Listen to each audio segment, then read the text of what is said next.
하나님 말씀 요한복음 13장 20절부터 30절까지 말씀드리겠습니다.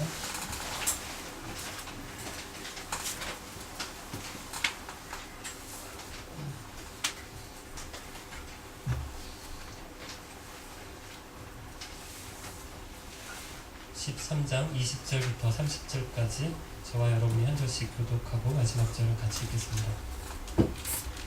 내가 너희에게 진리를 말한다. 내가 보내는 사람을 영접하는 자는 나를 영접하는 것이고 나를 영접하는 자는 나를 보내신 분을 영접하는 것이다. 예수님께서는 이 말씀하신 뒤에 마음이 섭섭해졌습니다. 그래서 이렇게 말하셨습니다. 내가 너희에게 진리를 말한다. 너희 중 하나가 나를 알아갈 것이다. 제자들은 서로 얼굴을 쳐다보았으나 예수님께서 누구를 염두에 두고 말씀하시는 것인지 전혀 알 수가 없었습니다. 예수님의 제자 중 한 사람이 예수님 가까이 앉아 있었습니다. 이 사람은 예수님께서 사랑하신 제자였습니다. 시몬 베드로가 이 제자에게 고갯짓을 하여 예수님께서 누구를 가리켜 말씀하시는지 물어보라고 지시했습니다. 그 제자가 예수님을 가까이 앉았습니다. 주님, 누구입니까? 예수님께서 대답하셨습니다. 내가 이 빵을 접시에 찍어 주는 자가 나를 배반할 자이다 하시면서 빵 조각을 집어서 접시에 찍어 가롯 사람 시몬의 아들 유다에게 주셨습니다.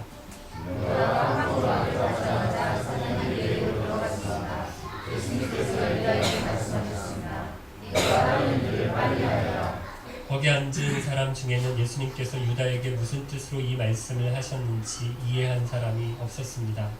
유다는 돈을 받아야 한 사람이기 때문에 예수님께서 유다에게 먼저 필요한 물건을 사라고 말씀하시거나 가난한 사람들에게 무엇을 주라고 말씀하신 줄로 생각할 수 있었습니다. 유다는 예수님께서 주시는 빵을 받고 곧 밖으로 나갔습니다. 그때는 밤이었습니다. 요한복음 13장에서 예수님은 두 가지 상징을 보여주세요. 첫 번째는 이미 살펴본 것처럼 제자들의 발을 씻겨주셨고요. 두 번째는 오늘 본문에 읽은 것처럼 빵 조각을 찍어서 가롯 사람 유다에게 주시는 것인데, 예수님께서 제자들과 함께 하시는 마지막 식사입니다. 3년 동안 거의 같이 다니셨어요. 합숙을 했으니까 아침, 점심, 저녁 하루 3끼씩 3년 동안 먹었으니까 얼마나 많은 식사를 했겠습니까? 여러 차례 제자들과 식사를 하셨어요. 그런데 이번이 예수님이 십자가 지시기 전에 마지막 제자들과 함께하는 식사 자리라는 거예요. 이 식사 자리에서 예수님이 두 가지 상징을 보여주시는데, 이를 통해서 무슨 말씀을 전해주시기 위해서, 알려주시기 위해서 하시는 것입니다. 우선 20절을 읽어보면, 내가 너희에게 진리를 말한다. 내가 보내는 사람을 영접하는 자는 나를 영접하는 것이고 나를 영접하는 자는 나를 보내신 분을 영접하는 것이다. 예수님 누가 보내셨다라고요? 하나님, 성부 하나님께서 보내서 자기가 여기 와 있는 거다라고 얘기를 했습니다. 그래서 너희가 나를 영접하면 나를 보내신 하나님을 영접하는 것이다, 이렇게 말씀하세요. 그리고 이제 예수님이 누구를 보내신다라고 말씀을 하시는가 하면 내가 너희를 보낸다라고 하세요. 그래서 사람들이 너희를 영접하면 누구를 영접하는 거다? 나를 영접하는 거다, 이렇게 말씀을 하세요. 여러분, 이 말씀에서 예수님과 제자들이 나누는 이 마지막 식사의 성격을 엿볼 수가 있습니다. 무슨 의미의 식사일까요?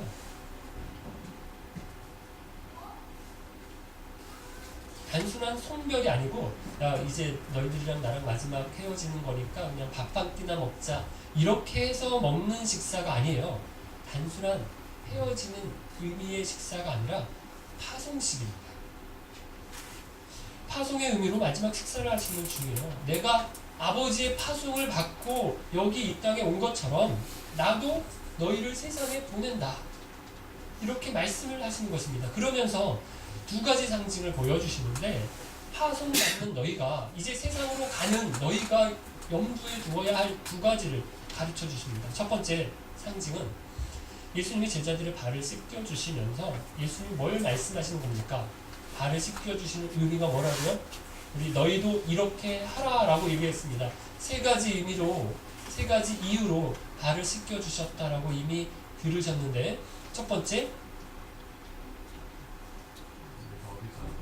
아버지께로 와서 아버지께로 가고 지금 내가 가지고 있는 건 다 누가? 아버지가 주신 것이니까 아버지에게서 와서 아버지께로 가고 아버지가 주신 거라고 믿는 사람은 뭐 할 수 있다? 다른 사람의 발을 씻어줄 수 있다 라고 말씀하십니다. 난 내가 알아서 사는 거야. 난 이 살다가 죽으면 끝이야. 이렇게 생각하면 죽을 때까지 다른 사람 발 못 씻겨요. 자기 발만 겨우 씻습니다. 그런데 아버지께로서 와서 아버지께로 가는 걸, 그리고 내가 주신 내게 있는 것이 아버지 거인 걸 아는 사람만 발 씻을 수 있다라고 했습니다. 두 번째, 너희가 자기 발만 씻지 말고 다른 사람의 발도 씻겨주어야 된다. 나 먹고 사는 것만 내 배만 채우지 말고 다른 사람 섬기는 삶 살아야 된다.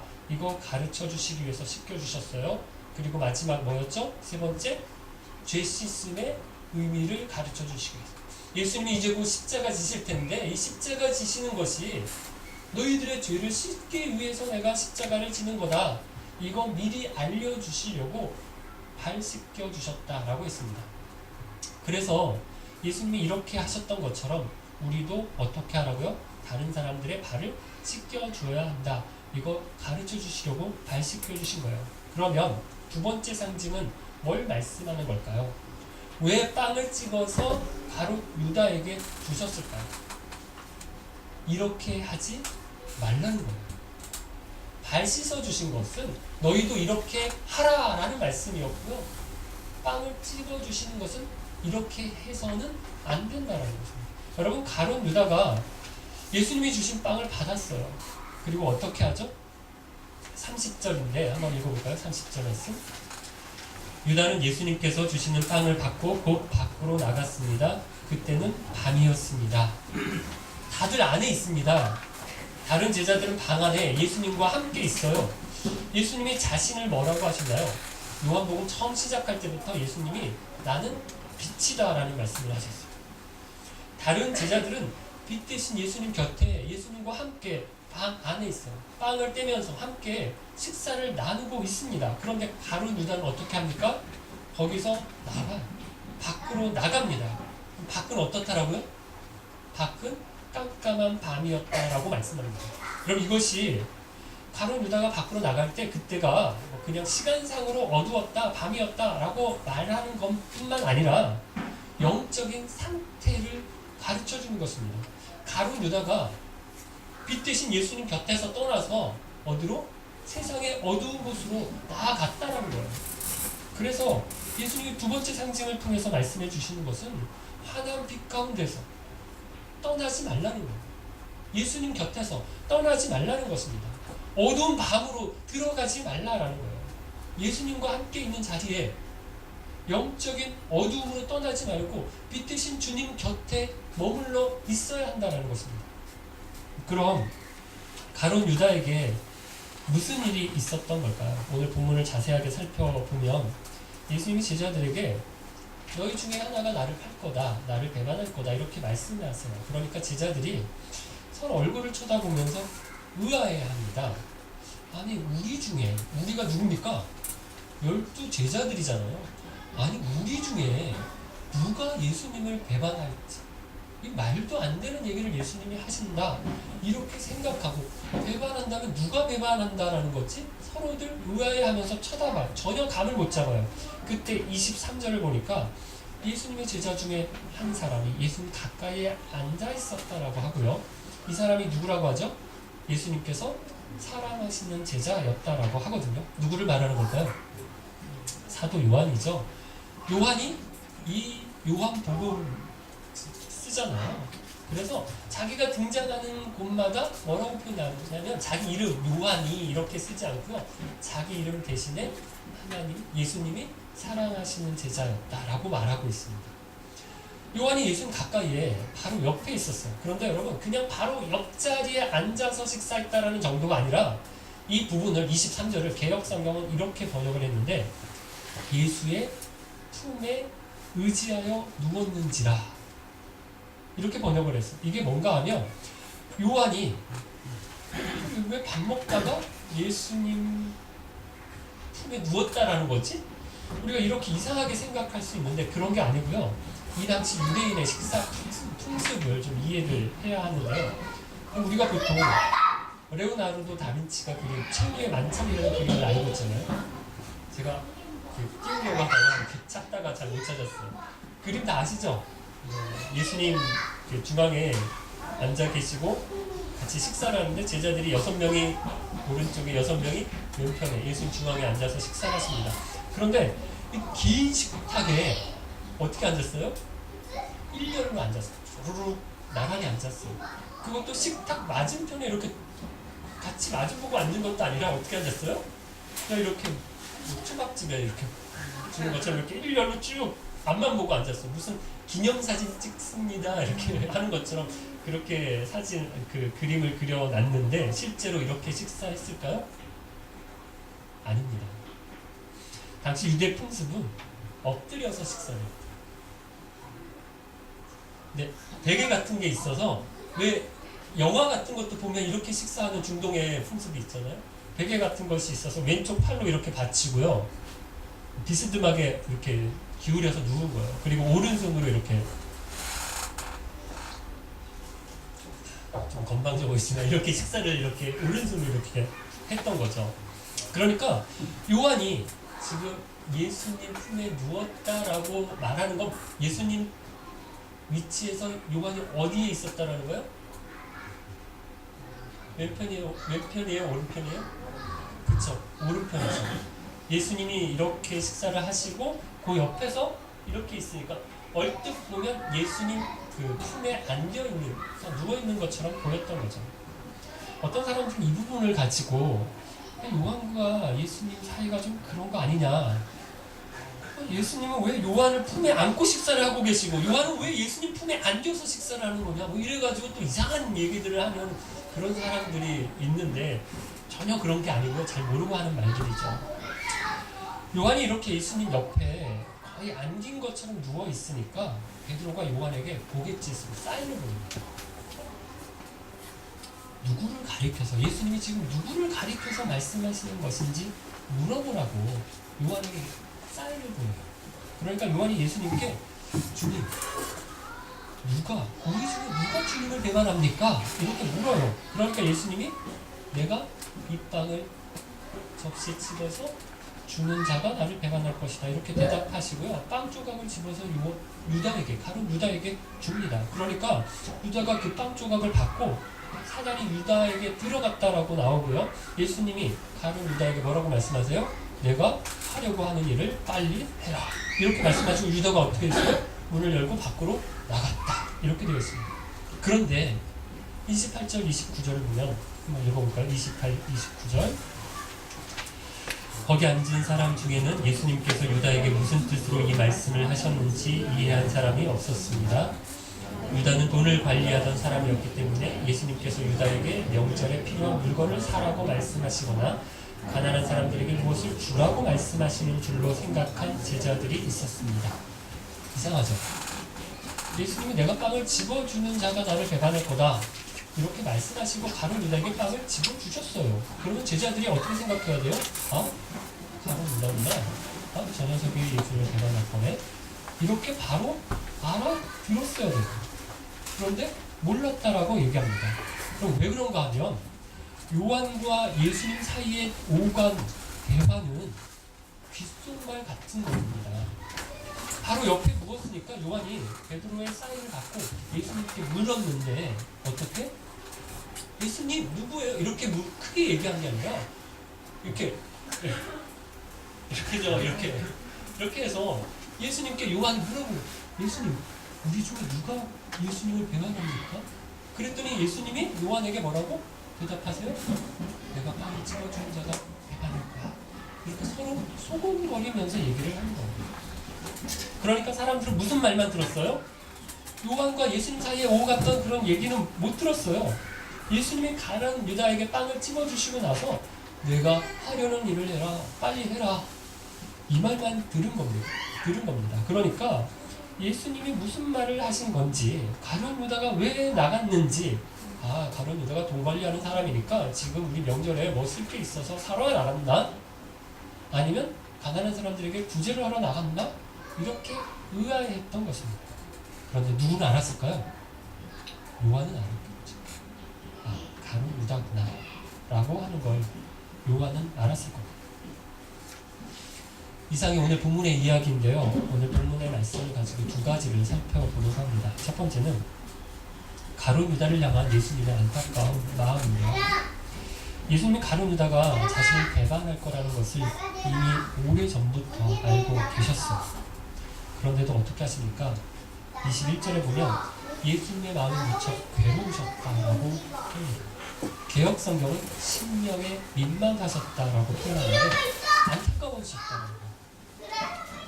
여러분 우리가 알아요. 언젠가 우리가 다 죽는다라는 거 알아요. 그런데 사랑하는 사람이 죽으면 어떻습니까? 마음이 괴롭죠. 마찬가지입니다. 예수님도 가룟 유다가 자신을 배반할 거라는 것을 아셨어요. 그런데 막상 오늘 이렇게 마지막 식사를 하면서 이제 이 밤에 가룟 유다가 나가면 자신을 대제사장들에게 가서 은상식에 팔 거라는 사실을 생각하시니까 어떻습니까? 마음이 민망하셨던 거예요. 괴로우셨던 것입니다. 그런데도 예수님이 어떻게 하십니까? 가룟 유다를 생각하시고 돌이킬 기회를 여러 번 주십니다. 여러분 예수님이 제자들의 발을 씻겨주실 때 가룟 유다의 발을 씻겨주셨을까요? 씻겨주셨을까요? 네. 씻겨주셨겠죠. 다른 제자들의 발을 씻기시다가 가룟 유다의 차례가 되었을 때 넌 안 이러면서 다른 제자의 발로 넘어가지 않으셨어요. 여느 제자의 발을 씻겨주시는 것처럼 사랑으로 가룟 유다의 발도 씻겨주셨어요. 여러분 누군가 내 발을 씻겨줍니다. 그러면 마음이 어떨까요? 흐뭇하겠죠. 좋겠죠. 따뜻하겠죠. 고맙겠죠. 감사할 겁니다. 그럼 교회 안에서 가끔 세족식 같은 걸 합니다. 올해 신년 수련회 때 저희가 가정 세미나를 하면서 세족식을 했어요. 그런데 세족식을 하는 게 서로 너무너무 관계가 좋으니까 너무 사랑하니까 섬기는 그런 관계라서 막 이걸로 또 한 번 더 섬겨야지 이렇게 해서 세족식을 하는 것도 있지만 어떤 의미도 있을까요?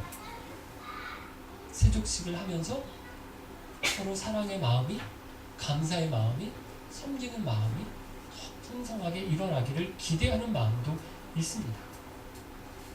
세족식을 하면서 이런 마음이 생겨요. 뭐 별로 없었어요. 고맙다는 생각 없었어요. 그런데 아내의 발을 씻어주면서 내 마누라 못난 남편 만나서 고생 많았지 이런 마음이 씻어주는 남편에게 이렇게 듭니다. 씻김을 받는 그 아내도 이게 원망이 많았던 남편이지만 내 발 만져주고 따뜻하게 씻겨주는 남편 느끼면서 고맙다 사랑한다 감동받고 눈물 흘리고 그럽니다. 유다도 아마 그랬을 거예요. 예수님이 자기 발을 씻겨주실 때 예수님의 사랑과 희생, 섬김에 대해 많이 생각이 들었을 거예요. 예수님이 기회를 주신 거예요. 발을 씻어주시고 나서 13장 10절을 보면 예수님 베드로에게 이미 목욕한 사람은 발만 씻으면 된다. 너희는 다 목욕한 사람들이다. 이렇게 말씀하시면서 또 뭐라고 말씀하시는가 하면 그러나 뭐라고요? 다는 아니다 라는 얘기를 하세요. 다 깨끗한 것은 아니다. 이렇게 말씀하시는데 누구를 염두에 두고 하시는 말씀일까요?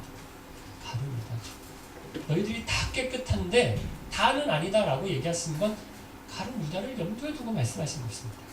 13장 18절도 보면 예수님이 제자들의 발을 씻겨주시고 서로 발을 씻기라고 하세요. 그러면 뭐가 있다? 복이 있다라고 서로에게 복이 있다라고 말씀을 하시는데 18절 또 뭐라고 말씀하시는가 하면 그러나 내가 너희 모두를 가리켜 말하는 것은 아니다 라고 얘기하세요. 역시 누구 들으라고요? 가룟 유다 들으라고 얘기하는 거죠. 여러분 이게 예수님께서 가룟 유다에게 너 듣고 찔려라 이 못된 놈 자식아 뭐 이런 생각을 가지고 다는 아니다 이런 말씀하시는 게 아니에요. 생각할 기회를 주시는 거예요. 아 내가 예수님 배반할 거 예수님 알고 계시는구나 아시는구나 이 생각하고 돌이키게 하시려고 이 말씀하셨던 거예요. 또 오늘 본문에서 예수님은 가룟 유다에게 빵을 건네주시는데 많은 학자들이 가룟 유다의 식탁 위치, 식탁에서의 자리 배치가 어디였다라고 이야기를 하는가 하면 예수님 가까이 있었을 거다라고 얘기를 합니다.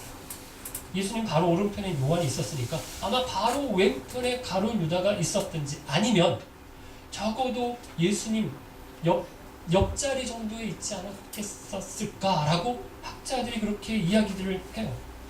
그만큼 예수님이 가까이에 두시고 가룟 유다와 함께 식사를 하셨다라는 거예요. 거기에 더해서 빵을 건네준다라는 것은 우정의 표시라고 하거든요.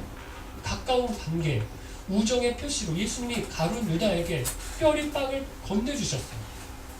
아, 예수님이 나를 이렇게 특별하게 생각하시는구나, 이렇게 느끼도록 예수님께서 행동을 하셨다라는 거예요. 사랑하는 여러분, 예수님이 처음부터 12제자를 부르실 때부터 가룟 유다를 아셨을 겁니다. 쟤는 나를 탈내지, 이렇게 아셨어요. 그런데 마지막까지 어떻게 하세요? 한 번도 티내지 않으시고 마지막까지 가룟 유다가 돌이키기를 계속해서 기회를 주십니다.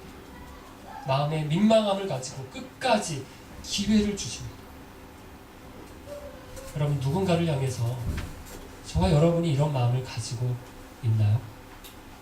만날 회사에 출근하면 내 앞자리, 내 옆자리에서 만나는 직장 동료 왜 만나게 하셨을까요? 왜 러시아 이 먼 땅까지 와서 이 사람 이렇게 쳐다보고 하루 종일 일하게 하신 것이 하나님 무슨 이유가 있어서 이렇게 하신 것은 아닐까요? 그냥 그 사람하고 일이나 열심히 해서 돈이나 너 많이 벌어라, 이래서 만나게 하신 걸까요? 여러분, 우리가 예수님의 마음을 가지고 사람들을 보고 그들의 영혼들을 보아야 합니다. 만날 사업으로만 만나고 일로만 만나고 놀러 다닐 때 밥 먹고 술 마실 때만 친구로만 만나지 마시고요. 그 영혼에 대해서 부담감을 갖고 대해야 합니다. 예수님이 가룟 유다에 대해서 마지막까지 돌이킬 것을 기대하시고 기회를 계속해서 주셨던 것처럼 우리가 우리 주위에 있는 사람들도 그렇게 안타까운 마음을 가지고 돌아보셔야 하는 것입니다. 어제 페이스북에서 이런 글을 읽었어요. 우리나라에서 신도수가 가장 많은 종교가 어디인지 아세요? 우리나라에서 신도수가 가장 많은 종교, 불교도 아니고 기독교도 아니고 대학교래요.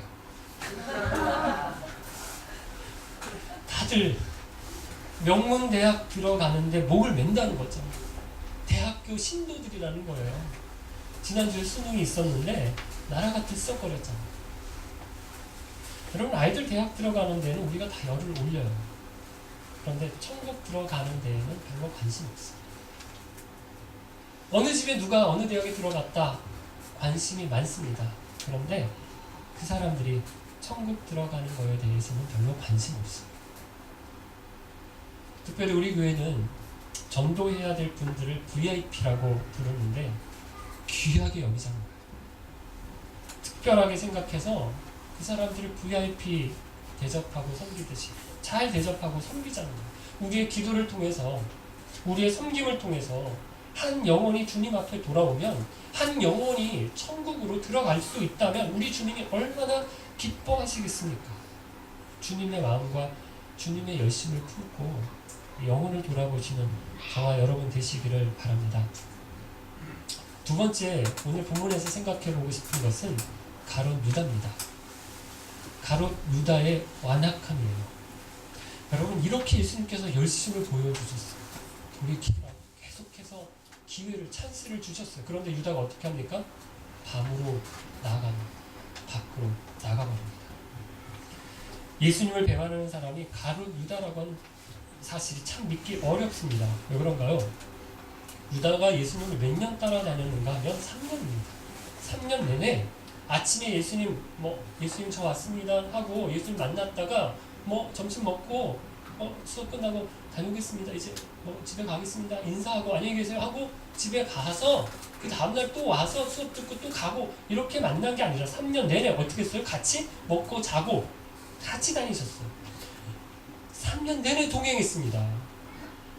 예수님이 하신 이적들, 물로 포도주를 만드시고 물 위를 걸으시고 오병이의 기적을 행하시고 문둥병자, 눈먼 자, 안진뱅이 고쳐주시는 것, 심지어 얼마 전에는 죽은 나사로를 살리시는 것까지 자기 두 눈으로 다 봤어요. 가르쳐 주셨던 그 주옥 같은 예수님의 귀한 말씀들을 가르치다가 다 들었습니다. 너무나 똑똑하고요. 신뢰할 만한 사람이라서 12제자 중에서 그냥 평범한 평제자가 아니라 보직까지 맡았어요. 뭐 맡았죠? 재정, 돈 맡았어요.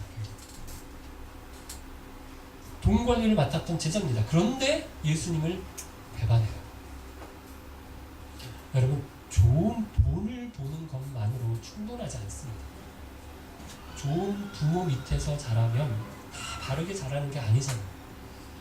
좋은 교회 다니고 좋은 목장에 속해 있다고 저절로 변하고 예수 믿고 구원 얻는 게 아닙니다. 어떤 분은 자기는 엉망으로 살면서 자기 아내가 얼마나 신실한지 얼마나 신앙 좋은지를 이야기를 해요. 자기 신앙은 엉망이면서 자기가 다니는 교회가 얼마나 훌륭한 교회인지 대단한 교회인지를 자랑하고 다닙니다. 자기 교회 목사, 자기 목장의 목자, 목녀가 얼마나 훌륭한 분들인지를 말하는데 여러분 이것 가지고 천국 갈 수 있어요? 못 갑니다. 저기요 주님, 제 아내가 믿음이 되게 좋았거든요. 저희 교회 모 형제님과 제가 되게 친했었어요. 예수님 앞에 가서 이런 거 얘기해도 될까요? 안 통해요. 거래처 가서는 그분하고 제가 그럼 잘 아시는군요. 그분하고 제가 되게 친했는데 우리 같은 교회에서 내가 이렇게 얘기하는 거래처에서 잘 봐줄 수 있어요. 이렇게 써줄 수 있고 사줄 수 있고 그렇습니다. 그러나 예수님께는 안 통합니다. 가룟 유다가 예수님하고 친했어요. 식사도 여러 번 같이 했고 12명 중에 1명이었고 회개까지 맡았어요. 그런데 그것 가지고 구원 못 받았어요. 앞에서 살펴본 것처럼 예수님이 여러 차례 기회를 주셨어요. 그런데도 어떻게 하는가 하면 예수님 배반합니다. 여러분 잘못할 수 있어요. 우리가 다 연약한 사람들이라서 죄 안 지을 수가 없어요. 다 죄 지어요. 사람 죽인 적 없어도 죽일 만큼 미워한 적 있어요. 도둑질한 적은 없어도 탐하는 마음 있었고요. 가늠한 적은 실제로 없었을지 몰라도 음란한 마음으로 여러 번 품었던 적 있습니다. 여러분 우리가 다 죄인이에요. 누구는 들켰고 누구는 아직 안 들킨 것 뿐이지 우리가 다 죄 지은 사람들이 있습니다. 그런데 중요한 건 잘못할 수 있지만 되돌리지 않는 것입니다. 뉘우치지 않는 거예요. 이 중에 다는 아니다. 예수님 말씀하실 때 나구나. 나를 두고 말씀하시는 거구나. 주님이 발을 씻어주실 때 주님이 나를 많이 사랑하시는구나. 정말로 사랑하시는구나. 옆에 앉아서 식사하게 하시고 땀을 떼어 주실 때 주님이 나를 특별하게 아끼시는구나. 사랑하시는구나. 깨달아야 했어요. 내가 하려는 일을 빨리 해라. 말씀하실 때도 제가 어떻게 주님을 배반합니까? 울면서 주님 품에 안겨서 뉘우치고 돌이켜 울어야 했었습니다. 밖으로 나가면 주님 곁을 떠나면 안 됐어요. 빛 대신 주님을 떠나서 동료 제자들 곁을 떠나서 어두운 밤으로 어두운 거리로 나가면 안 됐습니다. 27절에 사단이 그에게로 들어갔다라고 얘기하는데 가룟 유다가 사탄이 쉬었다, 들었다, 그래서 귀신 들린 사람처럼 눈이 뒤집히고 이상하게 변해서 그랬다라는 말이 아니고 사탄이 들어와서 가룟 유다를 주도했다라는 거예요. 마음대로 하도록 만들었다라는 거예요. 사탄에 이끌린 가운데 밖으로 나가서 어두운 밤에 숨어들었다라는 거예요. 사탄의 도구가 되어서 예수를 팔기로 작정했다라는 것입니다. 사랑하는 여러분, 저와 여러분이 예수님을 믿는다고 사탄의 공격이 없는 게 아니에요. 사탄이 우는 사자처럼 우리 주위를 돌면서 삼킬 자를 찾아요. 어디 한번 틈만 보여봐라. 노리고 있다가 틈이 보이면 들어와서 우리를 집어 삼키려고 한다는 거예요. 회사에서 일할 때, 출장 가서 일할 때 사탄의 유혹이 있어요. 학교에서 시험 볼 때 옆 사람 답이 뻔히 보여요. 시험이 있습니다.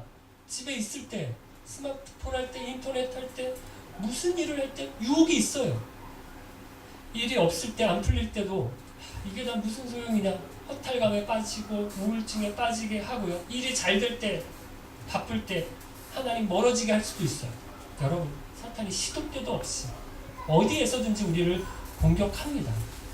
그럴 때 우리가 어떤 일이 있더라도 다 내어주면 안 됩니다. 우리가 때때로 사탄의 공격을 받습니다. 사탄의 속임에 넘어가서 엉뚱한 죄를 짓기도 합니다.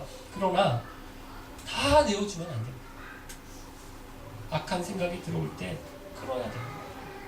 나는 괜찮아. 여기까지는 나는 괜찮아. 여러분, 그렇게 사탄하고 놀면 안 됩니다. 사탄이 주는 죄의 공을 갖고 놀고 있으면 난 괜찮아. 난 컨트롤할 수 있어. 난 여기까지는 조절이 돼.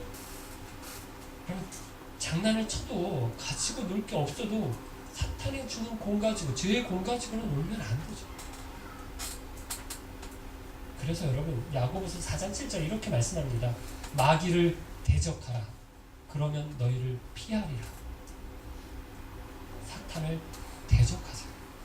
어떻게 대적하나요? 예수님 가까이에 있으면서 말씀 붙드는 것입니다. 말씀이 이깁니다. 여러분, 생전 말씀 한 줄 안 읽으면서 머릿속에 온통 세상 것들로 가득 채워 가지고 다니면서 사탄 대적할 수가 있어요? 없습니다. 기도로 또 기도로 내 안에 살아계신 성령님을 자꾸 의지해 보세요. 사탄의 인도를 받지 않기 위해서, 주의 성령의 인도하심을 받기 위해서, 이끌리심을 받기 위해서 구하셔야 합니다. 기도하셔야 합니다. 하루 온종일 지내도록 기도 10분도 안 하는 사람이 성령의 이끌리심대로, 인도하심대로, 성령의 힘으로 산다 말할 수 없는 것입니다. 사랑하는 기쁜 가족 여러분, 오늘 본문을 통해서 두 가지를 살펴봤습니다. 예수님이 가룟 유다를 향해서 안타까운 마음을 가지셨다라고 했어요. 유다가 돌이키게 하시기 위해서 여러 번의 기회를, 찬스를 주셨어요. 기다리셨습니다.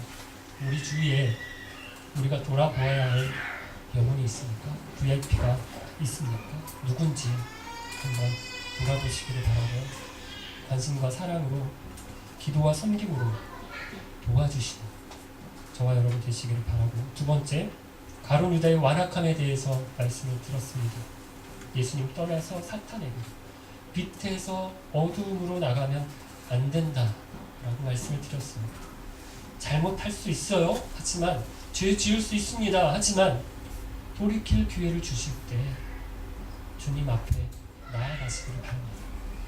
주님은 우리가 완전해야 돼요. 완벽하기를 원하시는 게 아니에요. 그럴 수 없어요. 그럴 사람 없습니다. 주님 구하는 걸 원하세요. 부족합니다. 연약합니다. 죄인입니다. 저를 불쌍히 여겨주십시오. 주님 앞에 무릎 꿇고 기도하는 영혼을 주님이 기뻐하십니다. 빈손 들고 주님 앞에 나와서 주님 은혜 구하셔서 언제나 주님 곁에 머물러 계시는 저와 여러분 되시기를 바랍니다.